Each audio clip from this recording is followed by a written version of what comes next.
Well, greetings in Yosua, and glad to see all of you here that are here in person and those that are joining us remotely.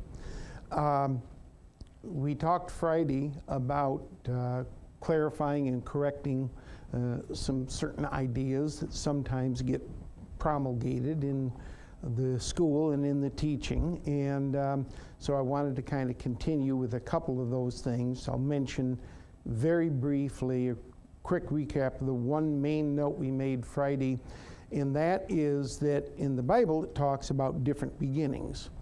And Genesis 1:1 talks about the beginning, and it says, "In the beginning Elohim created the heavens and the earth." Almost everybody believes that that beginning is the beginning of creation of the heavens and the earth.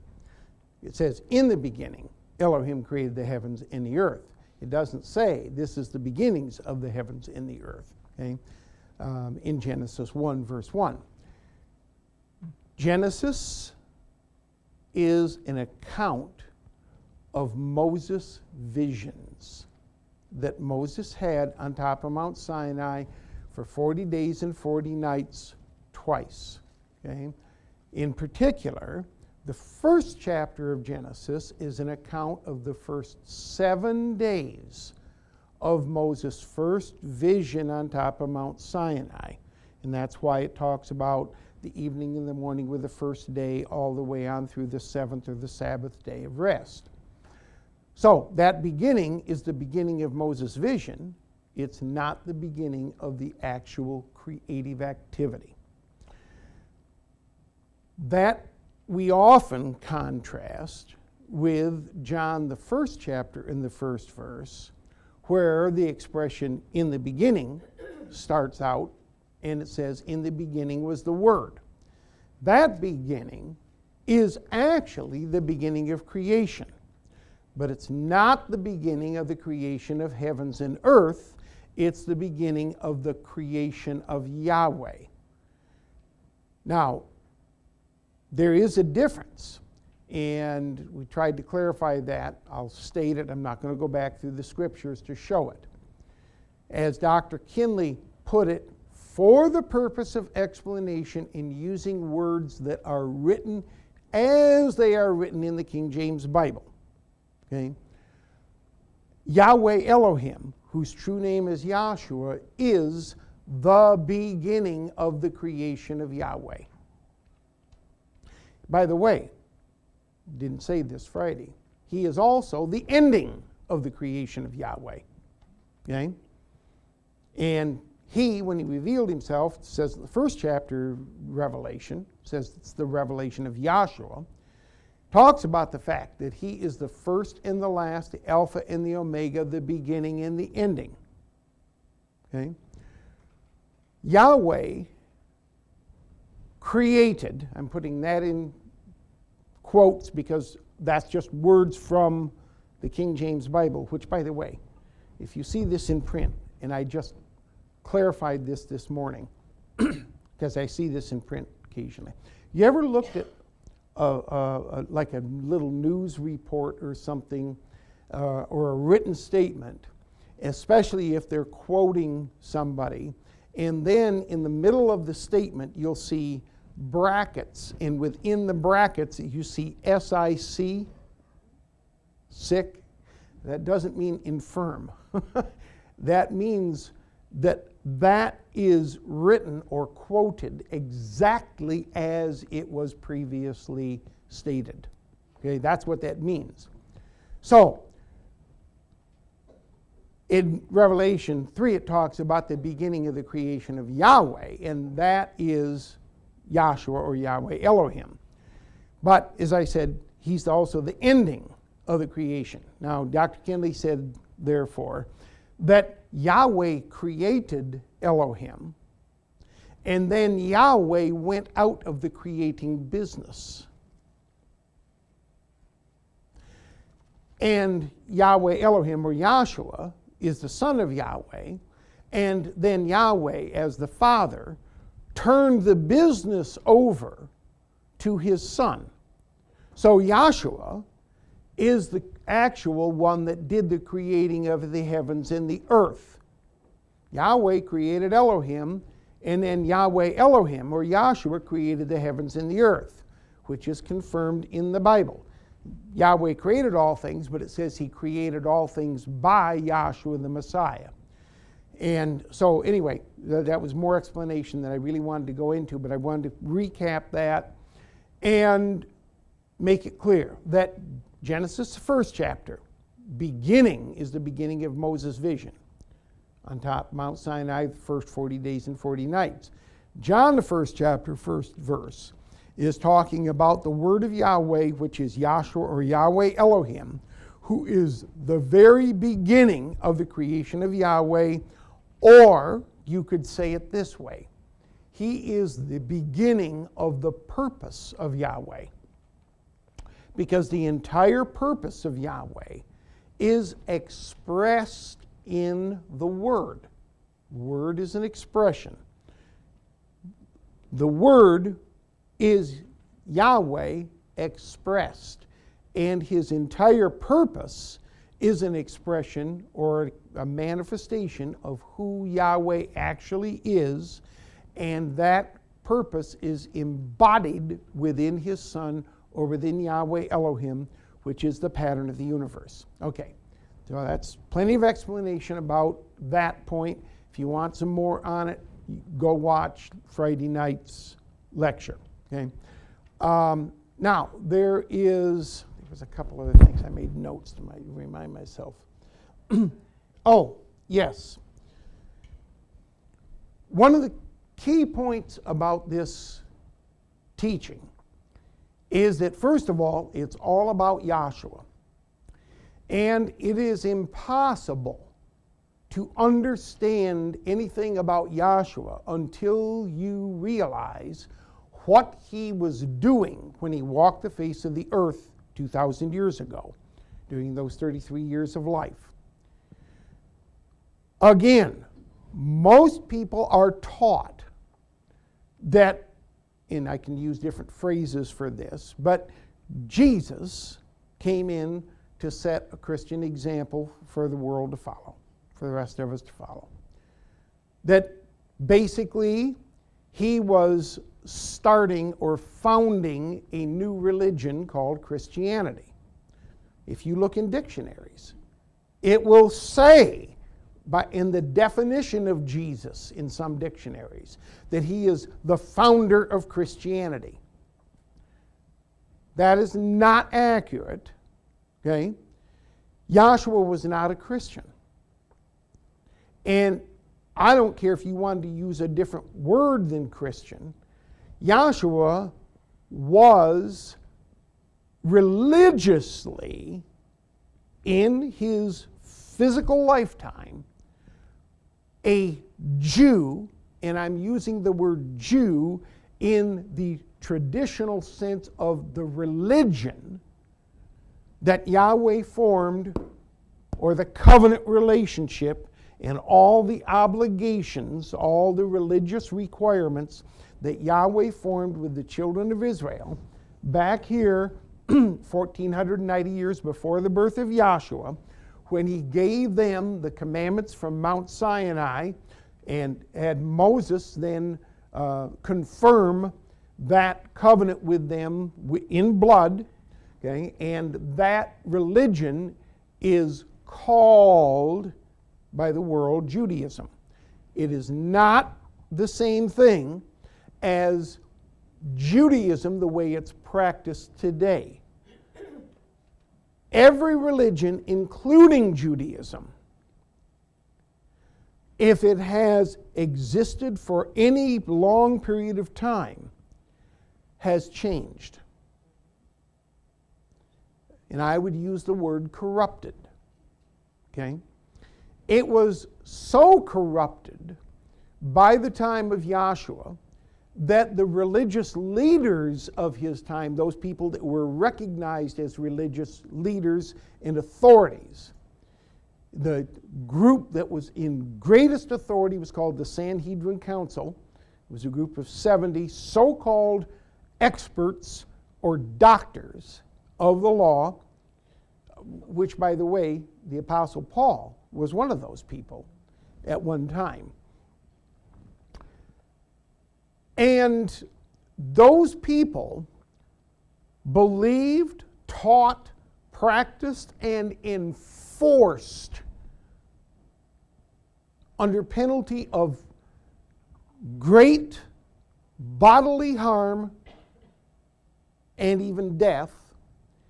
They enforced a set of policies and procedures, laws, religious requirements, including a lot of ceremonialism, ceremonies that were used to worship Yahweh, and their entire form of worship was so contrary to what Yahweh had originally established back here with Israel that the Baptist John called them hypocrites, okay, and a generation of vipers.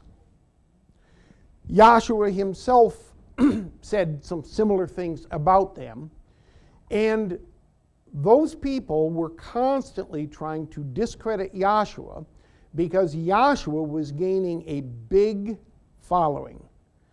To put it in current political terms, very current type terms, Yosua was looked at by the elite as a populist. Okay? In other words, he appealed to the masses. In other words, to the average person, not just the person that had attained a recognized social, financial, and religious status that was superior to others, which is, of course, what the elites craved, was their religious, social, financial status and all the ego that goes with it that was superior to others. And almost all of the Sanhedrin Council were of that nature. I didn't say all. They were not all. Just like not every single political leader that exists today is corrupt. But there is a push and a pull toward corruption in every kind of situation. And their religious customs had devolved and corrupted or changed in their purpose and operation for the 1490 years, roughly 1500 years, we'll say, between the time that Yahweh gave those laws to Moses and the time Yahshua came in to fulfill. So, what was called Judaism, what's referred to today as Judaism, I want to be as clear and correct as I can, is also different than what was considered the worship of Yahweh by these elite so-called Jews in the days of Yahshua.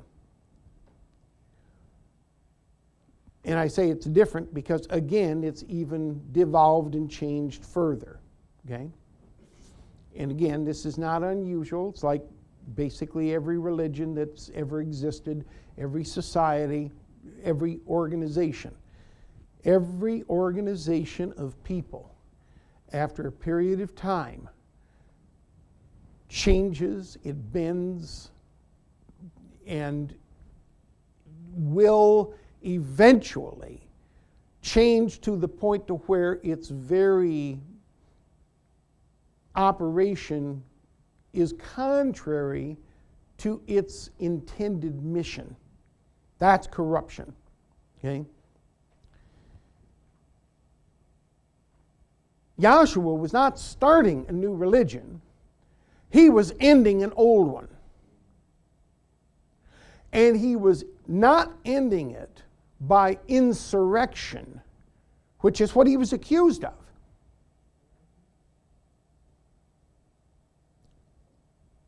And he was ending it by satisfying every requirement of the covenant which bound those people to that religious system.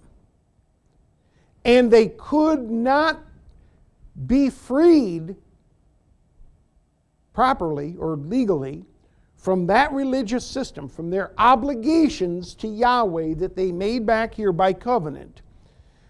They could not be freed from those obligations until those obligations were met. Someone had to fulfill those obligations, or that is, pay the price to do what was required and to do it fully and properly. When you, beg your pardon? When you end up entering into a contract with somebody, and the basis of the contract is the performance of certain specified requirements. Most common example today is you buy something and you'll buy it so-called on credit. Okay?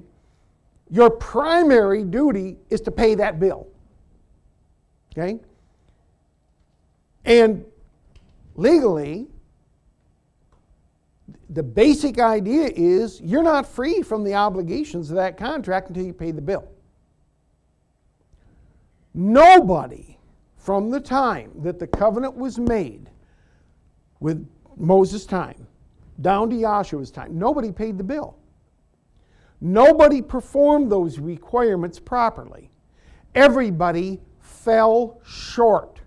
Everybody deviated. Everybody failed on some level, and that is a violation of the contract, which is the same as transgression of a law, because the contract had, the covenant had laws, and sin is the transgression of the law. So they were all sinners. The Jews, these people that were under this contract, sinned by violating or transgressing the laws that were given at Mount Sinai. That's how they sinned, multiple times. One of the things that Yosua did was to fulfill the obligations under the law for those people that failed on behalf of those people. And he had to be one that was under that obligation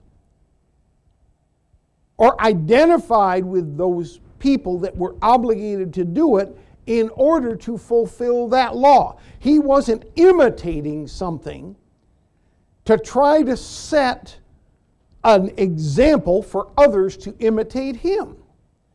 He was doing for them what they could not do for themselves. That is to fulfill and to finish that old covenant.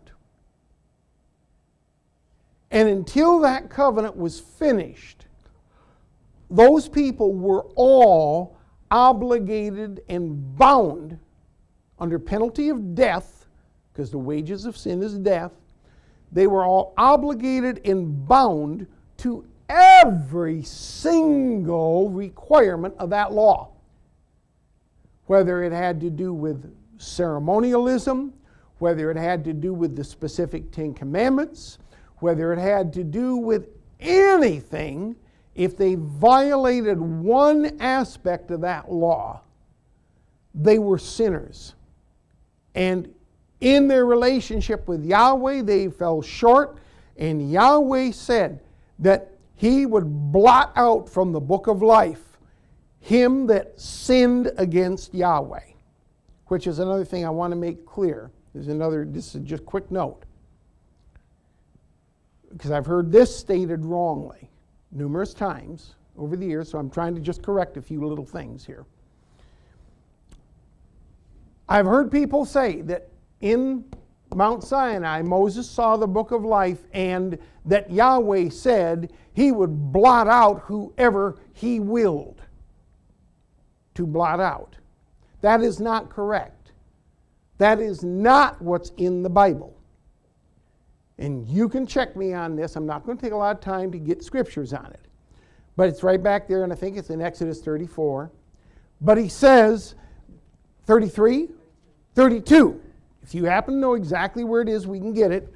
But he said that Yahweh said he would blot out whoever sinned against him.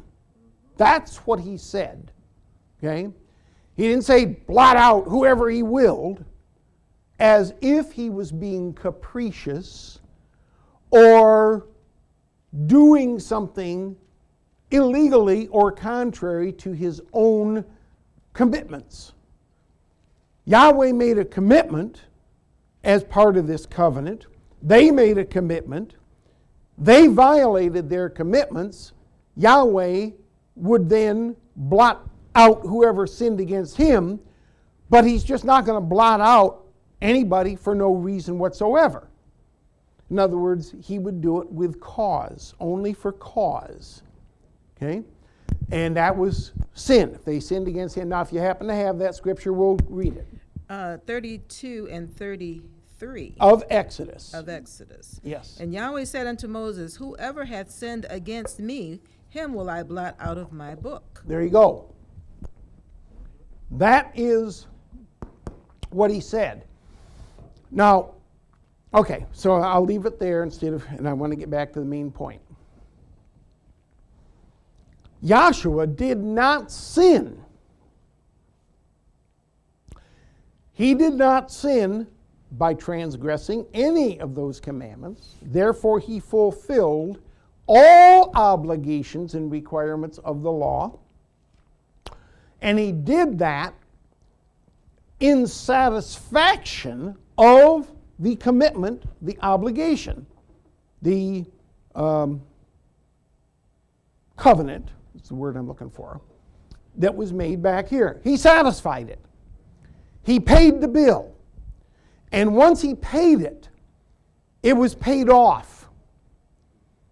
And there was no longer any obligation to anyone as far as Yahweh was concerned. There was no obligation under that law because that law, that contract was done. Now, it doesn't mean there's no obligations to Yahweh. I said there's no obligations under that contract, under that covenant.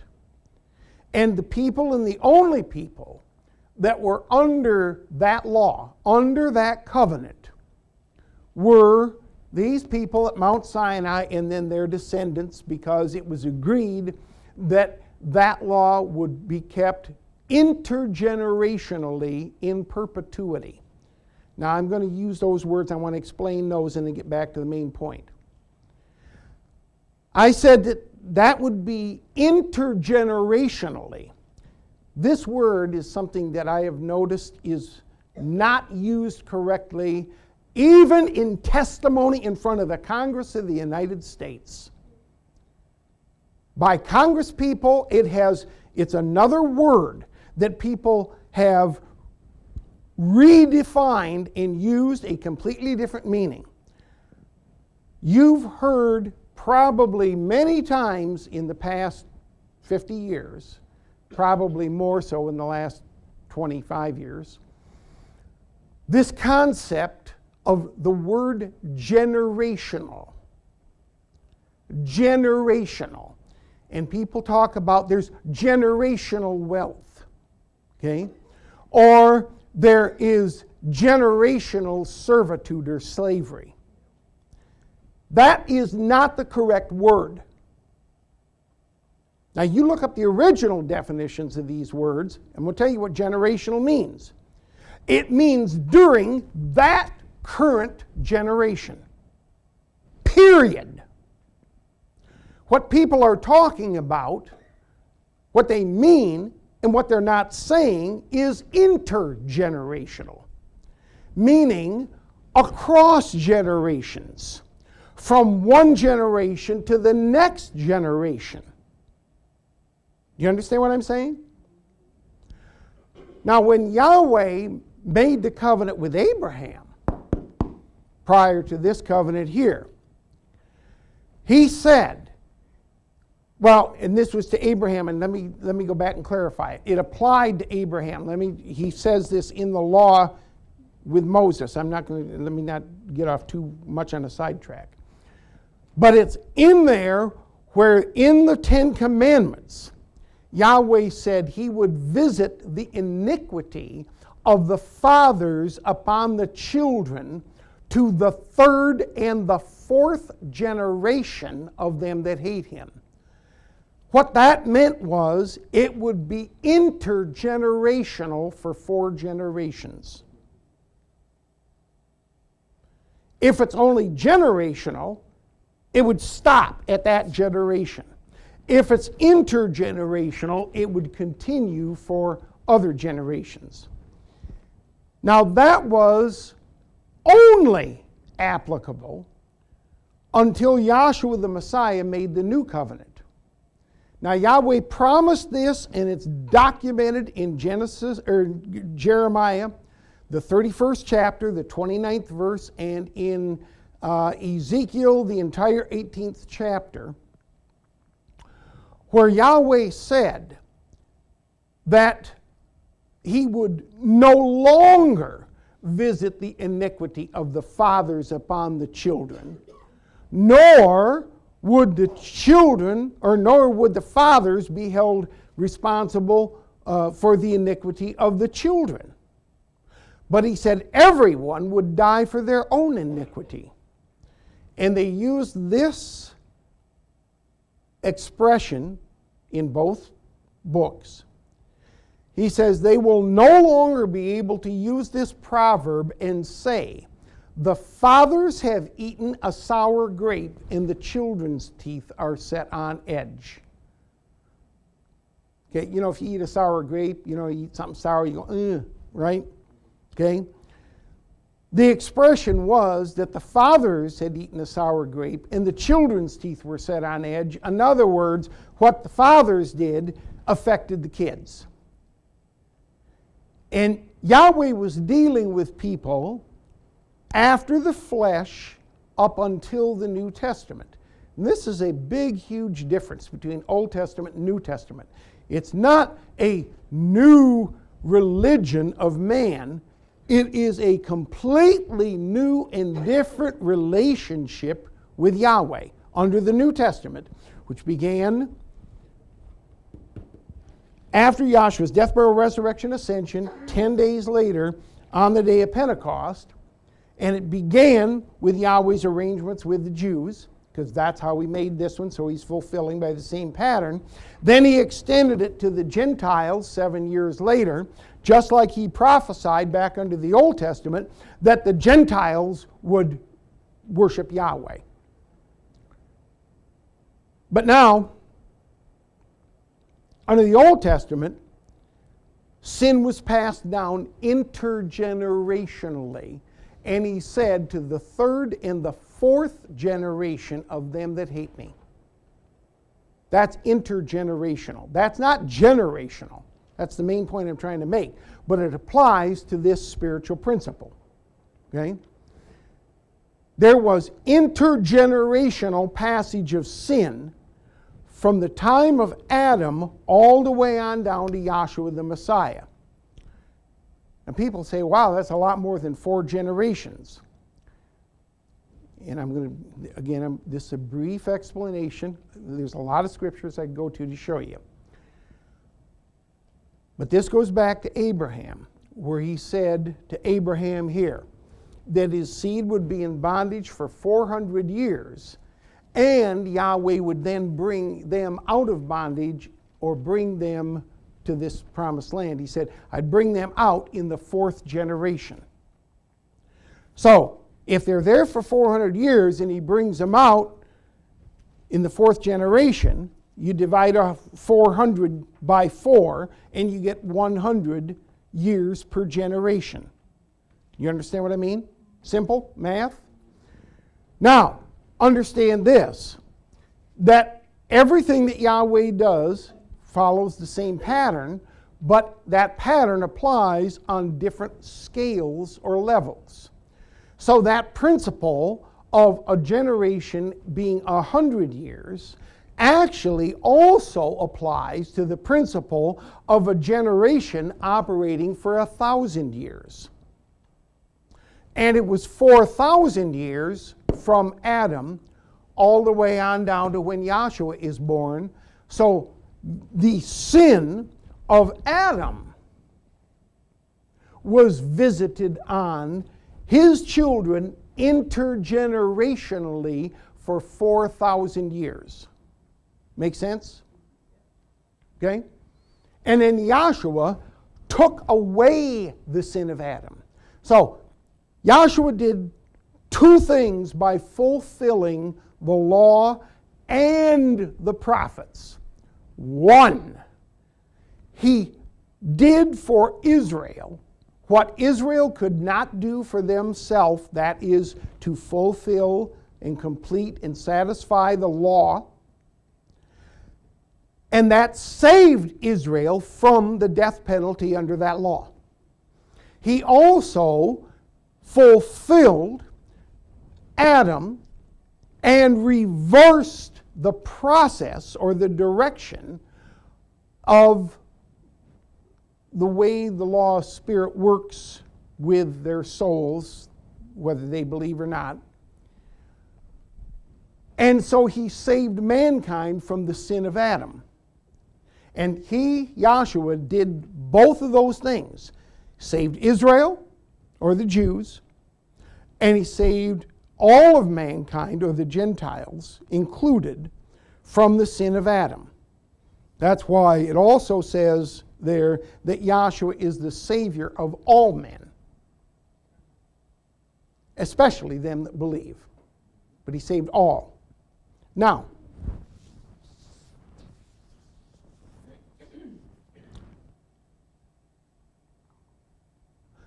so here's the main point that I'm trying to get to on this. I know that was kind of a long way around, but it goes back to what I started out saying about it. We have to understand what Yosua did. He didn't come to start a new religion. He didn't come to change or revive Judaism. He didn't come to begin Christianity. He was not a Christian. And he had to be under the law in order to fulfill the law for those that were under the law. And I could get Galatians 4. This is probably worth getting. I think it's Galatians 4 and verse 4. This proves right here Yosua could not have been a Christian. I want you to think about this.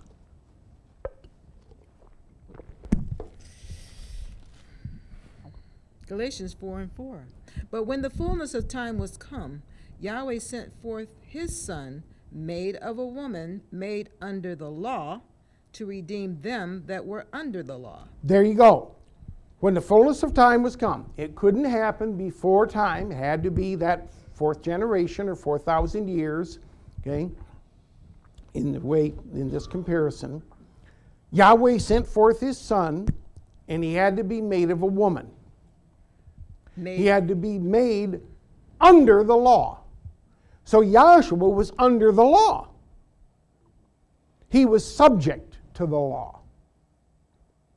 And he came in to redeem them that were under the law, which is what people call the Jews. That's what people today call the Jews. Okay? So that's what he did. He couldn't have been a Christian. Because if he was a Christian, he wouldn't have been a Jew. Religiously. Do you understand? He could not have been a religious Jew, and he could not have adhered to the Jewish law and been a Christian. For numerous reasons. Okay? One that I'll point out, just as a simple little thing. The Jews had to keep a Sabbath, right? Christians also were supposed to, See, this is another thing that they've just completely just thrown out the window because it's not convenient. Supposed to keep a Sabbath. Now, some of us remember back years ago, there was one day of the week when almost every business was closed. Almost every single business was closed on Sunday in this country. Now, some of you are old enough to remember that. Okay? Right, you couldn't get nothing. That's right. I mean, it was just almost impossible to find any business open because nobody was supposed to work on the Sabbath. And that was on Sunday, right? So Christianity declared the Sabbath day to be Sunday. That's a violation of Judaism. Judaism requires that the Sabbath day be the seventh day of the week, which is Saturday. Which, by the way, even the terms Saturday and Sunday are contrary to Yahweh's requirement under the law. Because he said, thou shalt not make mention of the names of other gods. Saturday was named after the pagan god Saturn. Sunday was named after the pagan god of the sun. You say, wow, at least there was 5 days of the week that were fine. No, there was the Moon's Day, Monday, Dios Day, Tuesday, Woden's Day, Wednesday, Thor's Day, which is Thursday, and I've forgotten which god is Friday devoted to. What is it? Frigg? Freed. Okay, Freed. All right. So do you see how paganism has inculcated in every single thing? This is why you don't read the word Monday, Tuesday, Wednesday, Thursday, Friday, Saturday, or Sunday in the Bible. But anyway. So if Joshua was a Christian, he had to keep the Sabbath, and that had to be Sunday. But that would have violated Judaism because they had to keep the law or keep the Sabbath on Saturday. Now Joshua was going to be one or the other. He's going to keep it on one or the other. And there's a whole series of things involved with that. My main point is for us to understand what Joshua did, what he didn't do, who he was, who he wasn't. He wasn't an upstart beginning a new religion. He wasn't a reformer. He wasn't a radical from the sense of being the political or religious radical. He was as conservative as there possibly was, meaning that he obeyed the law as it was originally given, not the way it was traditionally kept. See, today we think of conservatives as those people that want to do things the way they are traditionally done, to conserve or preserve the tradition. Joshua despised the tradition of the elite, the Sanhedrin Council. And so did others. Okay? Case in point, example. You can go look it up in the scriptures, but I'll tell you exactly, I'll give you a perfect example. Those elitists came to Joshua to find fault with him by finding fault with his disciples. Now this goes back to different things. And they said, why do your disciples not wash their hands before they eat? And by the way, there's another part of that statement that I neglected to put in there that's important. He says, why do your disciples disobey the tradition of the elders? Because they do not wash their hands before they eat. Yoshua's response was not to justify the way they wash their hands or not. He said, why do you, by your tradition, transgress the commandment of Yahweh? And then he gave him an example, and as I recall, the example that's cited there is the one about what is called Korban, which has to do with requirements under the law and offerings. Offerings that were given to the temple, to Yahweh in service under the law, were dedicated. They were sacred. Okay? They were not to be subject to being claimed or taken away by any other, can I say, civil authority or individual. If they're dedicated to Yahweh, it's Yahweh's, you can't take it. That's the idea. Okay? And then he goes on, he talks about this. He says, in Yahweh's law, he said, that the Yahweh required, he says, that thou shalt honor thy father and thy mother. But you say, talking to those elitist traditionalists that were getting the wealth of these dedicated offerings, you say that if a son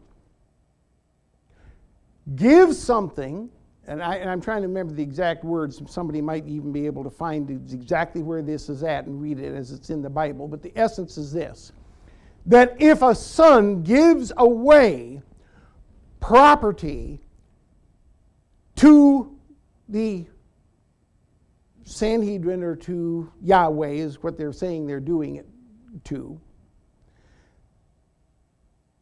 in violation of what his father required. His father said, don't do that, that's mine. But the son gives it away anyway. He says, you say it's Korban. Meaning that it's a sanctified offering, and whatever the father had commanded his son is negated. And therefore the son doesn't have to do what the father says in violation of Yahweh's commandment. Thou shalt honor thy father and thy mother. In other words, obey them. Okay? And what they did was they made an exception that says, yeah, well, obey him except if you're giving us the money. That's kind of the modern way of looking at exactly how that was interpreted. That became their tradition. That became their tradition. So they're trying to say your disciples violate the tradition of the elders by not washing their hands before they eat. And he says, you violate Yahweh's law by your traditions. And that was an example that was given. Okay? So, my point there is this. Yosua was not a conservative in the current political use of that word, because a conservative wants to preserve tradition. Okay? Yosua was considered by those people to be a radical, to be, let me see, there's a term that people use today. What's that? A liberal or a progressive. Yes. A liberal. Yes. Because he did not go in things the way that those elitists decided the law was supposed to be. And so they said, you're violating the tradition of the elders. You're a liberal. You're disobeying our customs and traditions, and you should be conservative. You should preserve these customs and traditions, okay? Instead of violating them, you liberal. Of course, that term is not used in the Bible, but I'm trying to put it in terms where you can relate with in your current United States 21st century situation, okay? He was not a liberal because what he was doing it according to the way Yahweh established it long before those elders had corrupted what Yahweh said and interpreted and set up a whole new set of traditions, and the traditions were contrary to the law of Yahweh. What Yahweh made with Israel back here with Moses 1,500 years before this time, for Yahshua was in the flesh, that's the way Yahshua did it. That's not liberal. That's not changing the law. You understand what I'm saying? That's obeying the law as it was originally given. 15th chapter of Matthew? Okay. So we'll read that in a second. And he wasn't a conservative and he wasn't a liberal in the traditional sense. He wasn't a Christian. He wasn't starting a new religion. And there's a whole series of things. He didn't fit the mold of anybody at that time. Whatever people had in their mind about what they thought was right, whatever image they held that was good, Yahshua didn't fit that mold. Because he was obeying Yahweh rather than man. And my main point, we'll get to this in a second in Matthew 15. My main point is this. Yahshua fulfilled the law, and what he did was fulfill it the way Yahweh gave it. Now here's what that means. He did it right. Do you get the point? Having used that term, I want you to understand this. Yahshua, and I'm going to get scripture on this, fulfilled the righteousness of the law by performing the righteousness of the law. He did not fulfill the unrighteousness of the law by doing unrighteousness. Does that make sense? And I realize that probably seems like an obvious statement. You say, well, of course. This is where the problem is with what some people actually teach about this doctrine and this teaching.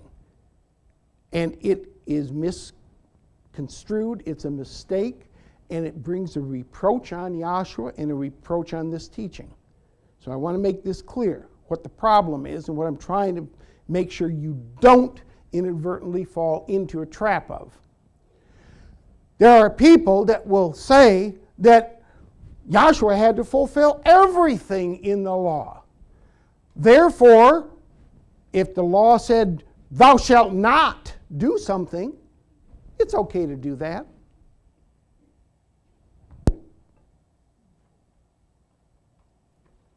You understand what I'm saying?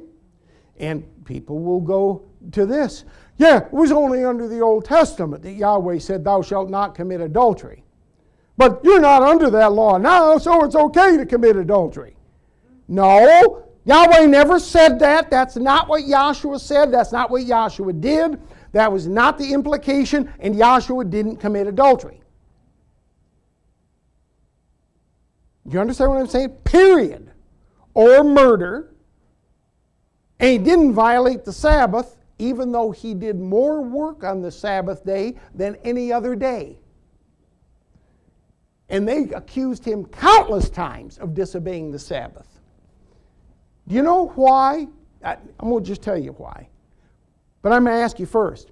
Do you know why Yosua was not disobeying the Sabbath by working on the Sabbath? He was fulfilling the priest. And the priest offered up more sacrifices on the Sabbath days than any other day. He was doing his job, and he was doing it right. He was making sure he was doing the righteousness of the law. Do you understand what I'm saying?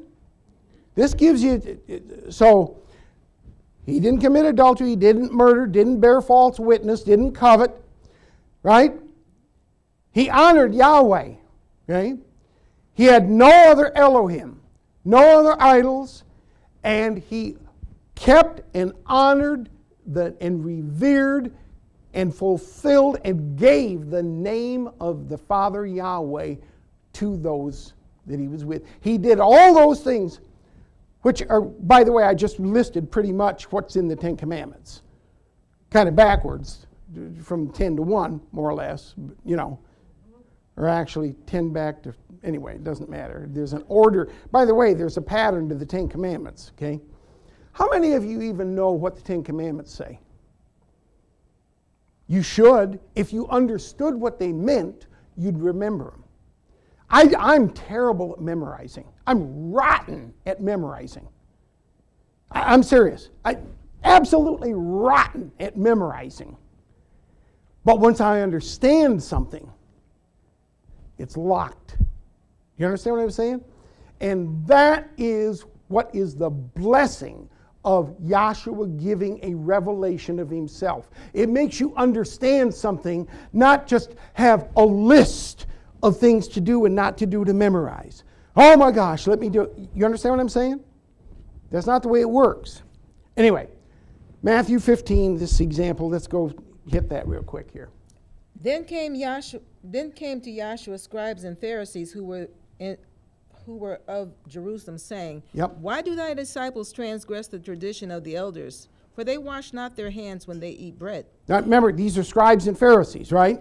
Yes. And these folks are most either on or associated directly by family with those that are on the Sanhedrin Council.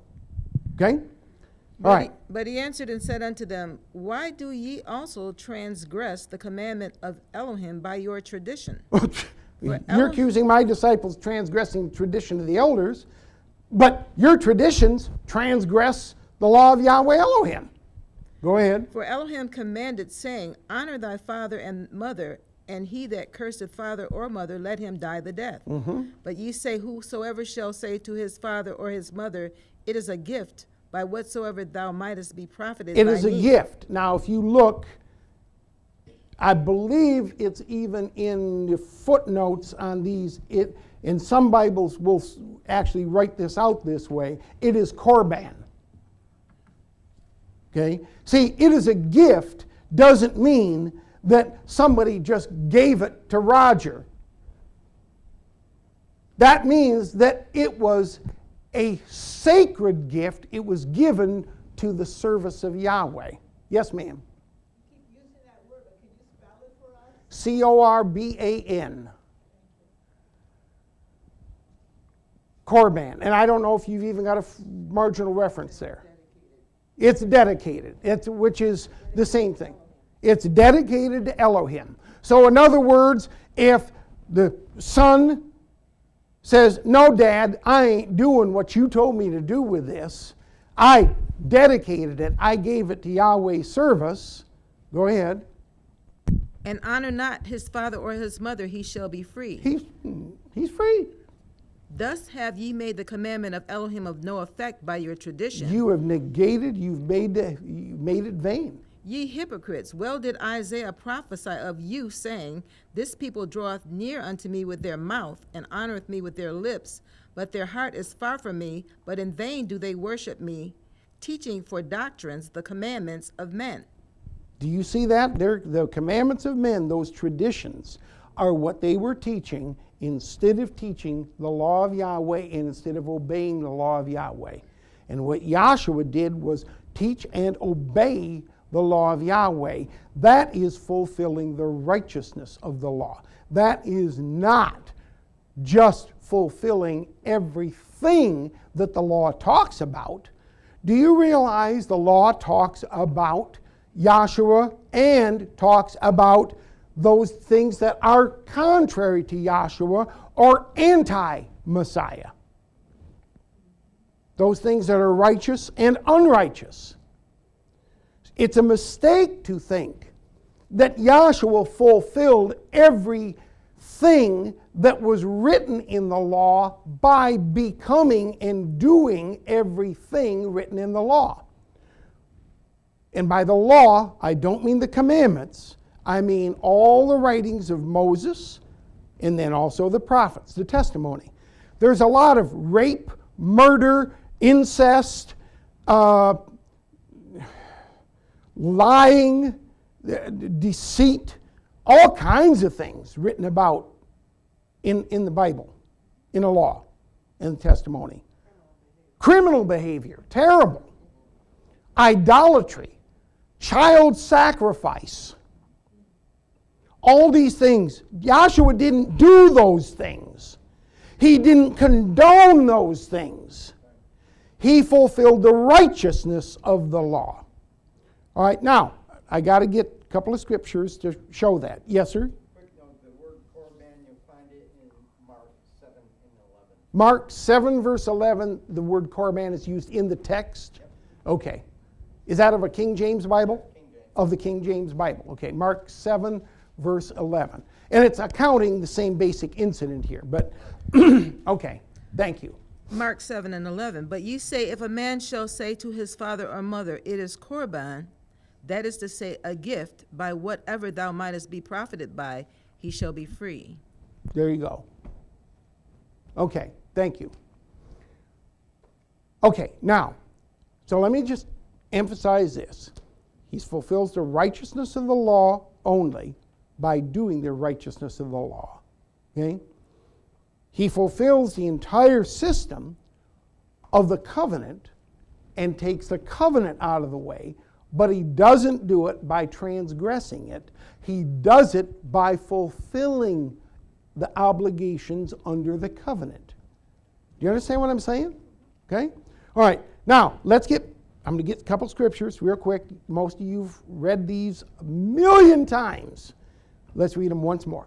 Go to Matthew 3, verse 13 through 15. We'll do it quick. And then I would like Luke 24, 27, Luke 24, 25 through 27, and then 44, 45, and then I want Romans 8, verse, I think it's about verse 2 through 3.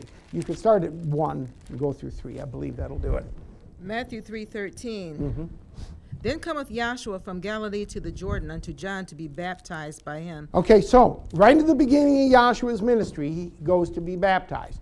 This is in fulfillment of the law. Okay, so go ahead. But John forbade him, saying, I have need to be baptized of thee, and comest thou to me? And Yahshua answering and said unto him, Suffer it to be so now, for thus it becometh us to fulfill all righteousness. Thus it becometh us to do what?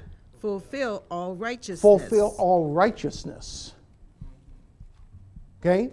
Since you're in Matthew, go to the 5th chapter, 17th and 18th verse. Think not that I am come to destroy the law or the prophets. Yahshua said, I'm not a liberal trying to destroy the law and the prophets. You understand what I'm saying? And I'm not a conservative trying to continue your traditions. You understand what I'm saying? What I'm doing is fulfilling what Yahweh had in the law and the testimony, or the law and the prophets. Now, the only reason for him to say, don't think I came to destroy it, is because a lot of people thought that's what he was doing. Because what he said and what he did was contrary to what everybody had been taught was in the law and the prophets. And that's not because the law and the prophets were wrong. That's because those people, the Sanhedrin Council, the scribes, the Pharisees, and all those that were supposedly teachers of the law, that's because they taught the law wrong. It's just like I tried to show you earlier. Every Christian minister that I know of, it might be someone that's finally gotten it correct. Every Christian minister I know of teaches Genesis 1 verse 1, and they teach it wrong. But that's tradition. And almost everybody, that even if they are not a believer, has heard that expression and believes that what's written in the Bible in Genesis 1 and 1 is the beginning of the creations of the heavens and the earth. That it's an account of that. And that's not what it is. Anyway, okay. So, he said, don't think I came to destroy the law of the prophets. What did I do? I am not come to destroy, but to fulfill. But I did come to fulfill them. For verily I say unto you, till heaven and earth pass, one jot or one tittle shall in no wise pass from the law till all be fulfilled. Not the dot of an I or the cross of a T will pass from the law until all be fulfilled. That's a jot and a tittle brought into modern language usage. The jot is a dot. The tittle is the cross of a T. That's not what it was then, because they weren't using that linguistic character system. The jot actually was a yod, the first letter of the name Yahweh. Smallest letter of the entire language and the most powerful and the most important. He said not one yod or one tittle, which is like an ornament over a letter, which is like a diacritical mark. Okay? So, in other words, not even the smallest detail of the law will pass until what? Until all is fulfilled. Do you understand what I'm saying? But all what? All righteousness. All requirements. All types, shadows, and allegories of the righteous. He had to do them all. And none of it could pass until it's all fulfilled, which means this. Every part of his life was under that law, which we already read, that he was born under the law or made under the law. And he was under that law until the moment that he said, it's finished, and bowed his head and gave up the ghost or spirit. So he's fulfilling the law, the righteousness of the law. Okay? All right, go ahead and go to Luke 24. I want to move if I can. Luke 24 and 25. Then he said unto them, O fools, and slow of heart to believe all that the prophets had spoken. Ought not the Messiah to have suffered these things and to enter into his glory? Yeah. And beginning at Moses and all the prophets, he expounded unto them in all the scriptures the things concerning himself. He expounded unto them in all the scriptures everything that was written. Everything that concerned him. Or everything that was written to foreshadow and tell of him. He did not fulfill or do the unrighteousness, which was what was contrary to and against him. You understand the difference? Okay? All right. Continue on and go to the 44th, 45th verse. Luke 24 and 44. And he said unto them, These are the words which I spake unto you while I was yet with you, that all things must be fulfilled, which were written in the law of Moses, and in the prophets, and in the Psalms concerning me. Now you get the clarification as to what Matthew, the 5th chapter. You read it over in Matthew 5:17, right? Not one jot or one tittle will pass from the law or the prophets until all is fulfilled. What all? All the things concerning Yahshua. And you just read that twice. And where he said that that was the righteousness of the law. Yahshua did the righteousness of the law. He didn't do the unrighteousness. Okay? Now, go over to Romans 8. Romans 8, there is therefore now no condemnation to them who are in Yahshua the Messiah. That's an important thing, and Dr. Kinley emphasized that word now, which is not written in every single Bible, and it's vitally important. Okay? There is therefore now, once Yahshua has brought about the New Testament, there is therefore now no condemnation, not to everybody, but to them which are what? In Yahshua the Messiah. If you're not in Yahshua, there's plenty of condemnation. Okay, go ahead. Who walk not after the flesh, but after the Spirit. If you're walking after the flesh instead of the Spirit, there's plenty of condemnation. Go ahead. For the law of the Spirit of life in Yahshua the Messiah hath made me free from the law of sin and death. You see that? The law of the Spirit of life in Yahshua the Messiah, Paul writes, that has made him free from the law of sin and death. He was under the law of sin and death. That's what he called the law that was established back here in the covenant between Israel and Yahweh. And Paul called that the law of sin and death. You know why? Because every single person that was under that law, except for Yahshua himself, sinned and died in penalty to transgressing that law. Every one of them. There's none righteous, not one, except Yahshua himself.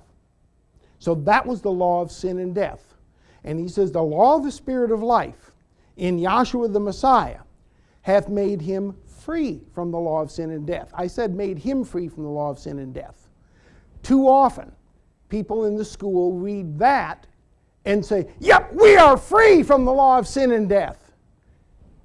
You were never under that law. That was a deception.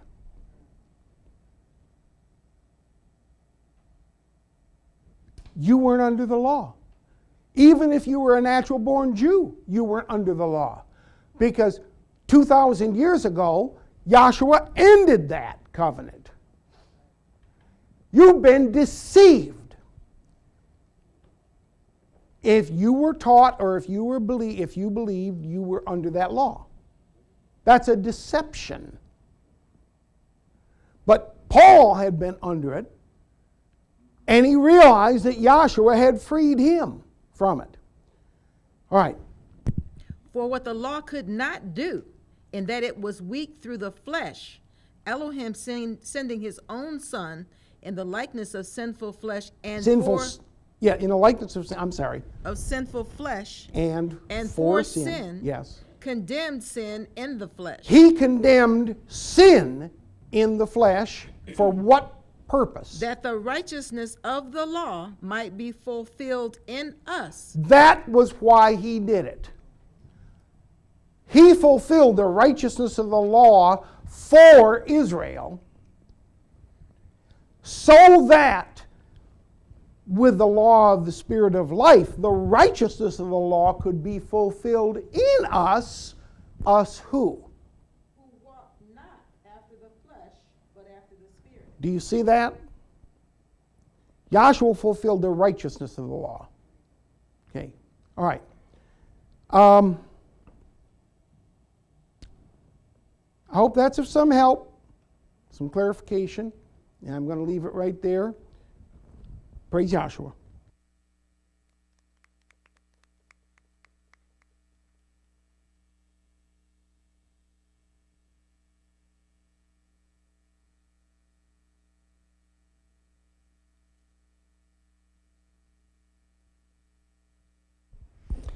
Thank you, Dr. Walsh.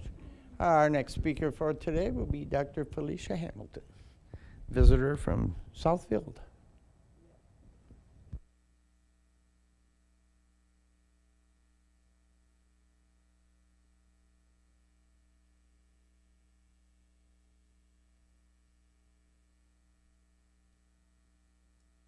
Okay, thank you. Good afternoon, class. Apologies for being late. I keep forgetting it's construction season. And I got turned around twice, I think.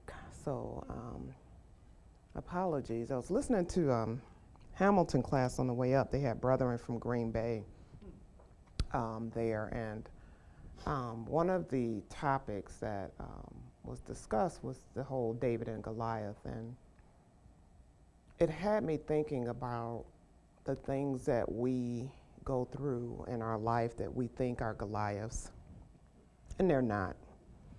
But we make them Goliaths. And what Dr. Wells was just saying about Romans, the 8th chapter, really hit home with that, because we were never under that law. So we never had to be freed from it. We were never under it, because Yosua came in all those years ago and fulfilled it. So I've always equated those things under the law as Goliaths, because when the children of Israel had to do those things, they were grievous. They weren't easy things to do. They were really hard. So because of what Yosua did, there is no reason for me to feel like nothing that is placed in my path should be, in my mind, a Goliath. I don't care what it is, because Yahweh has already made a way out. And that is, I think, Yahweh has been reminding me of, he gives all of us gifts. All of us have gifts. Yours may not be speaker, it may not be moderator, but it's something. You have a gift. And he's reminding me of a gift that I didn't want, and that's counselor. I was always and still am the person that people come to talk to about whatever it is they're dealing with, because I don't repeat information. It's not my business to repeat it. So if you tell me something, that's where it stays, unless somebody else comes along, has the combination to that lock to say, oh, you know. So what he's been allowing me to see with people coming to me lately is that they really do have these Goliaths. And it puts me in a place where I don't complain anymore. Because, and it's not that their problems are worse than mine. It's just that Yahweh has me knowing that those are not Goliaths. Let's get that story. And I now see that I have the attitude that David had. Okay, so what? You're 9 feet tall and you got a beaver's wing, so what? I don't care. You know what I got? I got Yahweh. That's my attitude now. So it's what it does, it's very freeing. It's very freeing, because you don't let anybody intimidate you. You don't let anybody scare you. Nobody's title means anything to you. And you're not disrespectful. I'm respectful of the title of dean. I give that respect that it deserves, but I'm not intimidated by it. Because I know that Yahweh gave me a gift, and Yahweh is in me just as much as it is in him. And I know that. I don't look to him to confirm that. So let's get this story with David and Goliath. And what we have to understand, because and I was listening to SoundCloud, and I was listening to one of the Fireproof tapes. I was listening to 17 before I jumped on in Hamilton. And Dr. Kinley talks about all these, things that we believed. And, he says that it was something, because Dr. Wells just said it. Dr. Kinley said, from the first sentence, from the first words in the Bible, people got it wrong. He said, in the beginning, people take that and think it means in the beginning of creation. And I'm like, wow, just the first sentence. You couldn't even get off the first sentence before you got it wrong. So if it was not for the divine vision that Yahweh gave to Dr. Kinley and gave to us, we would have had it wrong too, because that's what I thought. I thought it was in the beginning of creation. As a kid, I would say, well, who wrote it? Not understanding that it was a vision that was given to a man way after that happened. So we would have all had it wrong. So let's get this story of David. 1 Samuel 17. Now the Philistines gathered together their armies to battle, and were gathered together at Soko, which belongeth to Judah, and encamped between Soko and Azekah in Ephes Damin. Now, if you continue to read, and I appreciate our former officer saying those were criminal acts back there, because I love reading back there, because you got everything. I am a Dean Koontz Stephen King fan. You talking about graphic and sometimes sinister. That Bible in the Old Testament, you got it all. There's one scripture, and I can never find it, but I was just reading it the other day, where two women, they ate one woman's son. They boiled him, ate him, and they couldn't get the other woman said, no, you ain't gonna do mine. I'm like, you eating kids? And this is in the Bible. And people go, yeah, the word of the Lord. I'm like, you know what's in that book? And so it blows my mind when you really read that. But this is Yahweh's story. And like the previous speaker said, Yahshua didn't come to fulfill people eating kids. I never thought about that. Because we say all the time, he came to fulfill all the law and the prophets. I'm not eating that baby. And I'm pretty sure you wouldn't let me eat that baby. So it's amazing the things that we think, even when we're in class, we don't think that we think. But I thought that. I thought all the law and the prophets Yahshua fulfilled. No, not all. The righteousness of the law and the prophets is what he fulfilled. Okay, go ahead and read. And Saul and the men of Israel were gathered together and encamped by the valley of Elah, and set the battle in array against the Philistines. And remember, this wasn't the only time they fought against the Philistines. They kept having battles with the Philistines. If you really read back in the law and the prophets, that's why it's a really good portion to read when Moses died. So from Joshua to the time Joshua died, so from the time Moses died to when Joshua took over to when Joshua died, and then under the children of Israel just went berserk. It's really good story. So try to read it sometime, but go ahead, Dr. Hudson. And the Philistines stood on a mountain on the one side, and Israel stood on a mountain on the other side, with a valley between them. So there's a valley between them. So if you think of this, here's the valley, here's the children of Israel, here's the Philistines. Go ahead. And there went out a champion out of the camp of the Philistines, named Goliath of Gath. Now his name was Goliath. That's not what he was, but now we take that term like you do Google. You know, Google's a noun and a verb. When somebody says Goliath, you automatically think tall or a difficult situation. So go ahead. Named Goliath of Gath, whose height was 6 cubits and a span. Now a cubit is 1.5 feet. So I don't know how to do that, but I know it's like 9 feet or whatever. He was a tall man. Think Shaq, but a little taller than Shaq.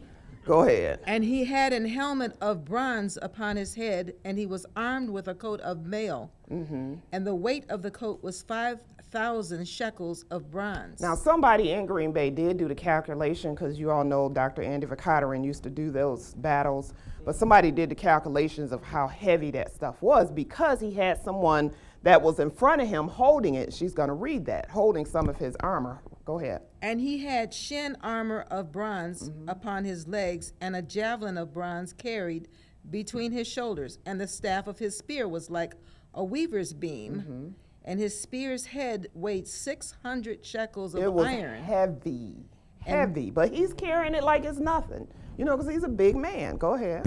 And one bearing a shield went before him. So somebody who his shield bearer was going before him. So the shield bearer, from what I understood, when he carried the shield, you couldn't see him because the shield was so big. So all you see is this shield walk, and you think the shield's moving because it's so big. It's covering the person. Go ahead.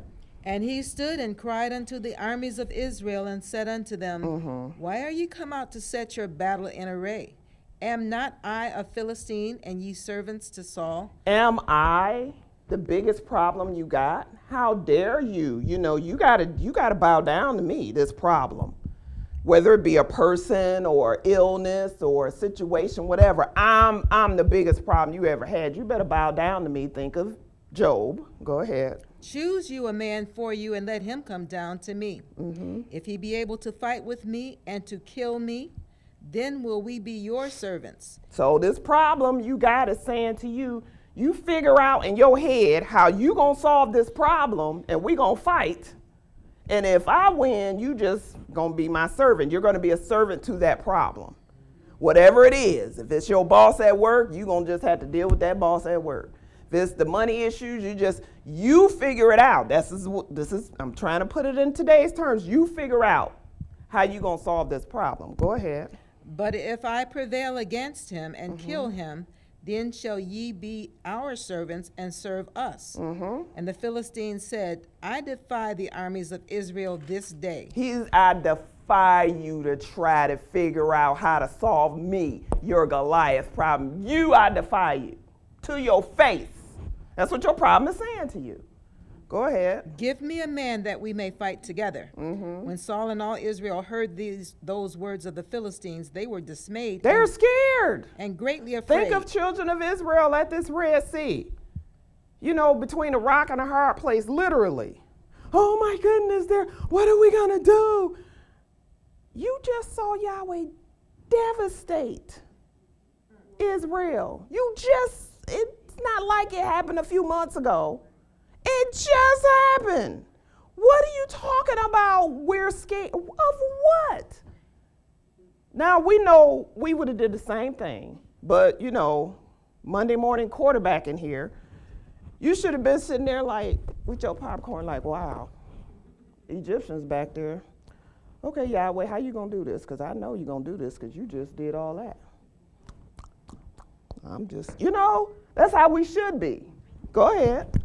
Now David was the son that Ephrathite of Bethlehem, Judah, whose name was Jesse, who had 8 sons. And the man went among men as an old man in the days of Saul. I love the story of Jesse, and the whole thing is really an interesting story. But Jesse had 8 boys, and David was the youngest.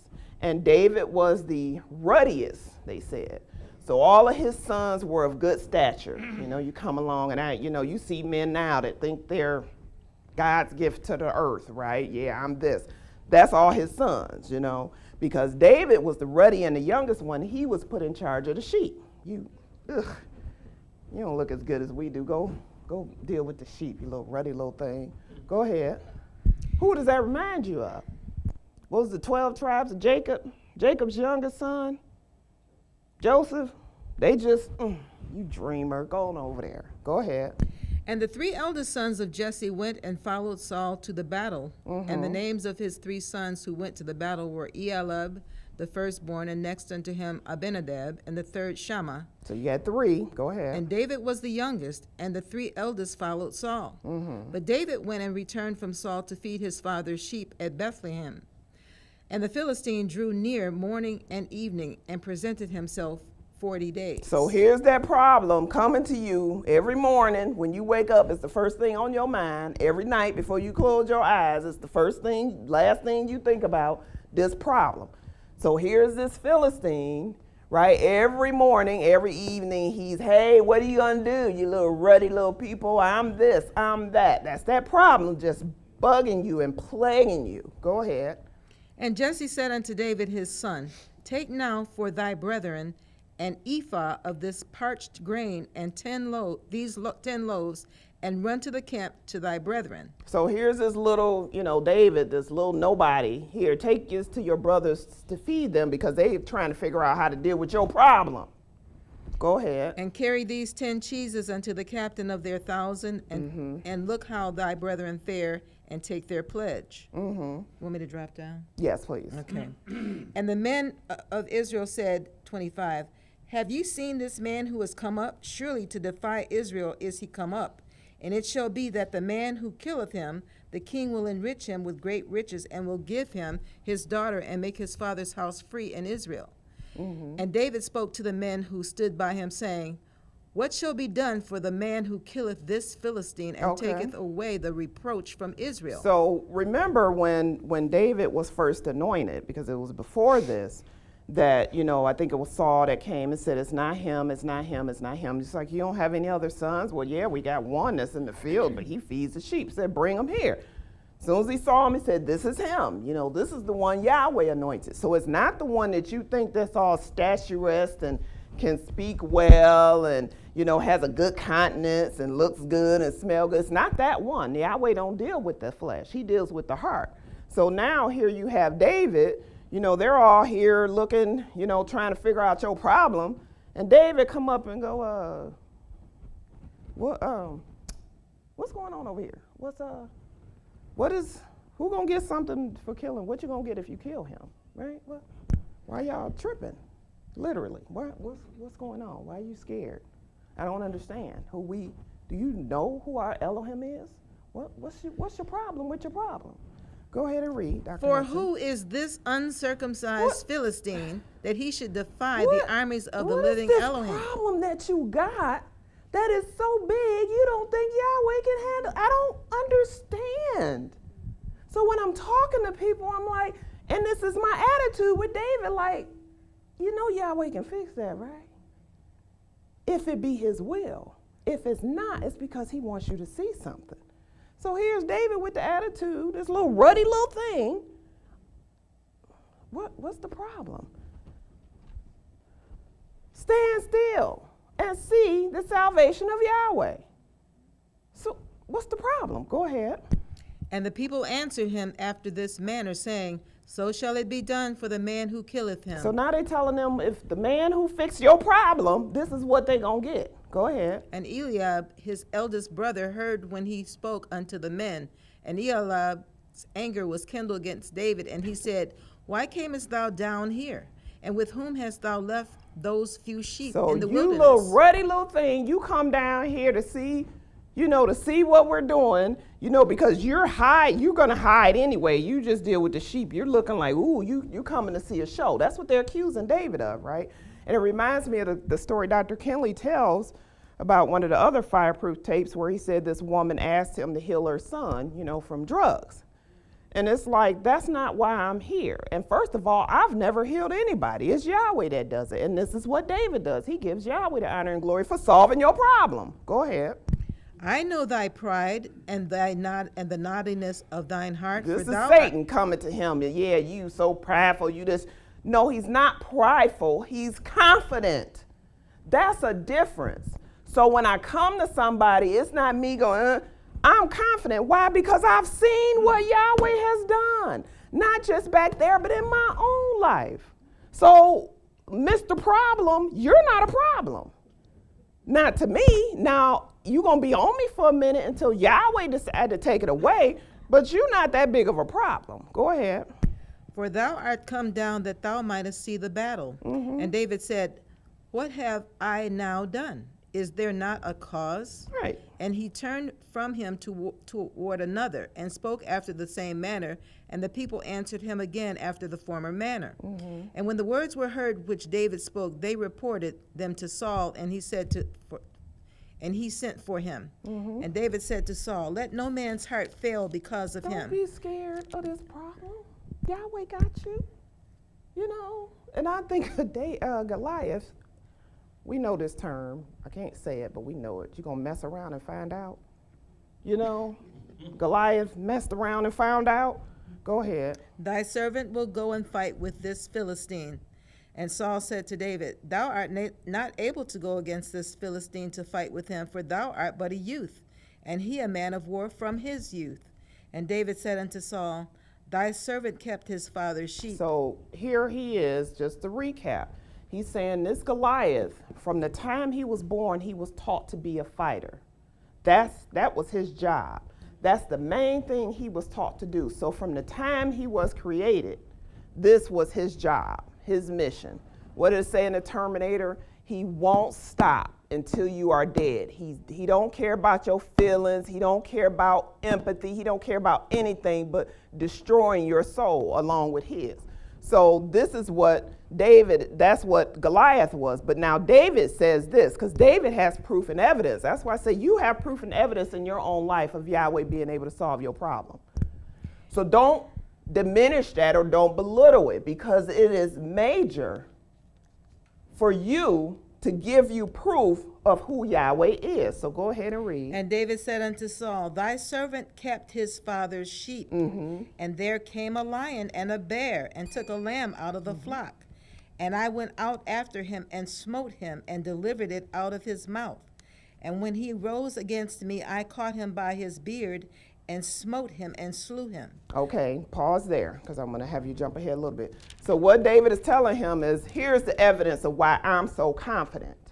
I went and slew a bear and a lion. And somebody on the class was saying, I was a hunter, and I was up in a tree, and a bear was trying to get me up in a tree. It's like, I'm not finna sit there and go, oh, hey, Mr. Bear, let me just kill it. I was shaking in my boots.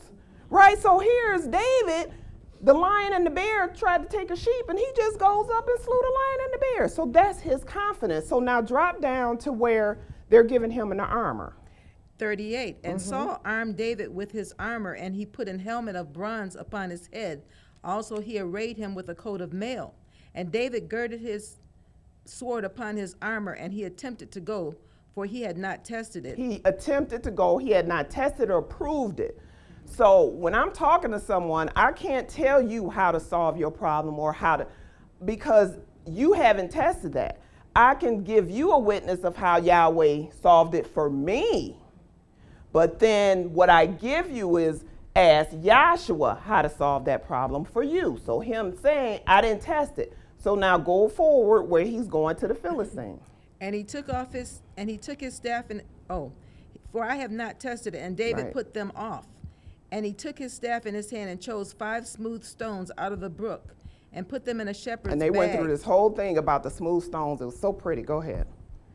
And he put them in a shepherd's bag, which he had, even in a wallet, and his sling was in his band. So he got a sling and he got rocks against this 9-foot shack-like man with this sword that can just like flick him across the river. Go ahead. Then said 45. Then said David to the Philistine, Thou comest to me with a sword and with a You spear. come to me with this big problem? Let me tell you what I'm coming with to solve this big problem. Go ahead. And with a shield. But I come to thee in the name of Yahweh of In the hosts. name of Yahweh, rise up and walk, right? Somebody ain't walked from since they were born. Go ahead. The Elohim of the armies of Israel, whom thou hast defied. This day will Yahweh deliver thee into mine hand, and I will smite thee and take thine head from thee. And I will give the carcasses of the host of the Philistines this day unto the fowls of the air and to the wild beasts of the earth, that all the earth may know that there is an Elohim in Israel. And all this assembly shall know that Yahweh saveth not with sword and spear, for the battle is Yahweh's, and he will give That you problem into is Yahweh's. Give our it to hands. him. Go ahead. And Keep he will going. give you into our hands. And it came to pass when the Philistine arose and came and drew near to meet David, So here's the Philistine going towards David. David wasn't doing this. that David ran toward David ran towards him. the army to Go meet the ahead. Philistine. And David put his hand in his bag Put that hand in his bag. and took from there a stone and slung it and smote Took the that one Philistine stone and just bam. in his forehead, that the stone sank into his forehead. One shot. And he fell upon his face to the earth. And David prevailed over the Philistine. So with now a- the Philistine's dead. And what does David do? prevailed over the Philistine with a sling and with a stone, and smote the Philistine and slew him. And there was no sword in his He don't in have a the- sword because remember what David said he was going to do. Go ahead. no sword in the hand of David. Therefore David ran and stood upon the Philistine and took his sword Took the Philistine's big old heavy sword, and drew it out of its sheath drew it, took it out of the sheath, and slew him and cut his head off and cut off his with head his with own it. sword. You can stop. Give your problem to Yahweh. Yahweh don't have Goliaths. Yahweh is Goliath. So any problem you got, whatever it is, give it to Yahweh. And if it seems like it's been so long, put it on the shelf. That's what I do. Okay, let me just put this on the shelf and just keep on studying, keep on doing what I got to do. Next thing you know, you look up, where's that Goliath at? What? Oh, Yahweh fixed it. So just have faith in Yahweh. That's all you need to do. Just have faith in Yahweh. So with that, I'll say hallelujah.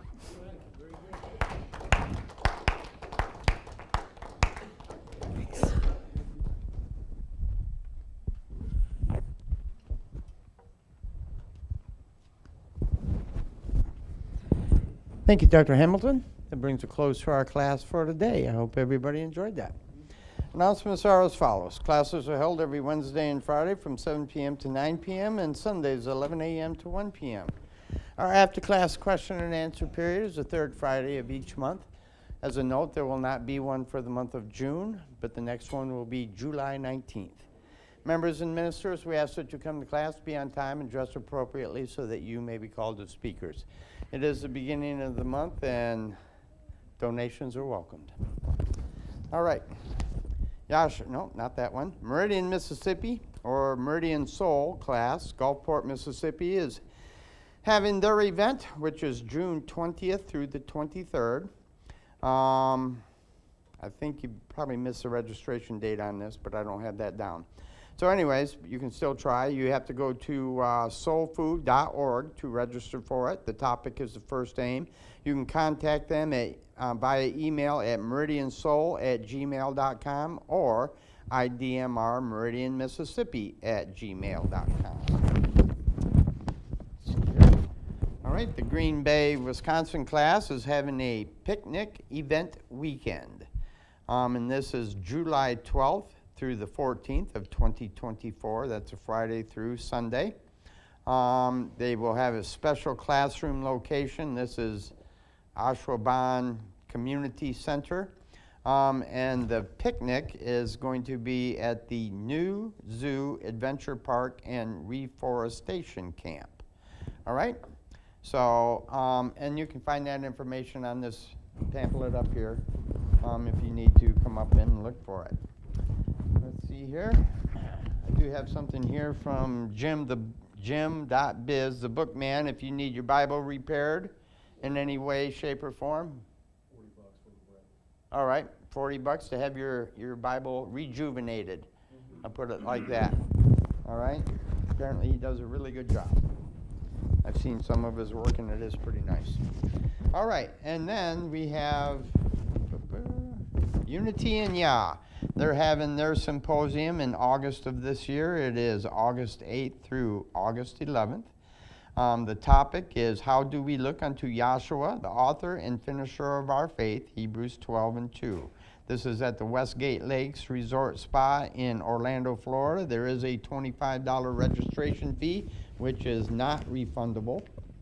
And then there is also a special link which you have to go to make your reservation, and you only have a couple days left. As a matter of fact, I think we missed the reservation. 9th, that was the cutoff date. That's today. This says Friday. Anyways, okay, so today is the last day for registration for the event in Orlando, Florida. That concludes our announcements. Let's rise for the doxology so that we may be dismissed. I will be quoting the last two verses of the book of Jude from the Holy Name Bible.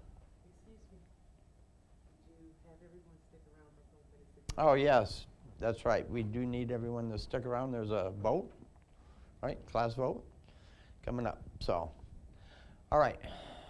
Now unto him that is able to keep you from falling, and to present you faultless before the presence of his glory with exceeding joy. To the only wise Elohim, our Savior, through Yosua the Messiah, our sovereign, belong glory and majesty, dominion and power, both before all time and now and ever. Let us all jointly say, Alleluia.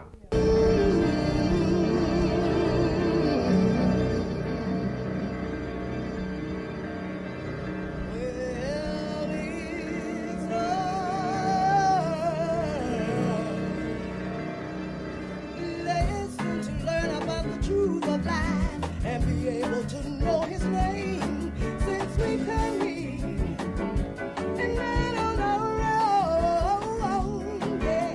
We all come from every walk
It seems so hard for man, but we must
Yeshua, yes I did.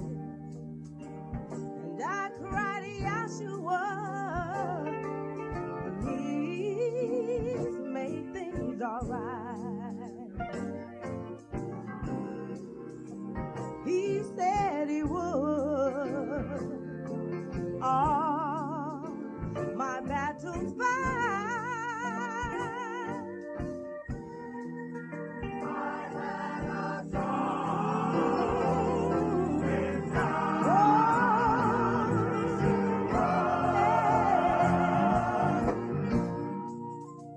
And I pleaded with him to guide me right, to guide me right. Oh, help me find peace. I've got to have me a better life. He said he would make everything alright. 'Cause I had a heart-to-heart talk with Yeshua.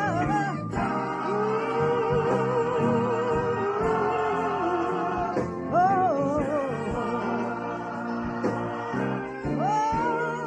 yeah, yes I did. I cried, Yeshua, Yeshua, Yeshua. Whoa, whoa, whoa. When my way it gets so dark, I need your light. Deep, deep, deep, deep, deep, deep, deep in my heart. Oh, oh, and he said that I am not all alone. You just gotta trust in him. I just gotta trust in him. 'Cause you don't need no one else. Thank you, thank you, thank you. Whoa, whoa, whoa, for the victory.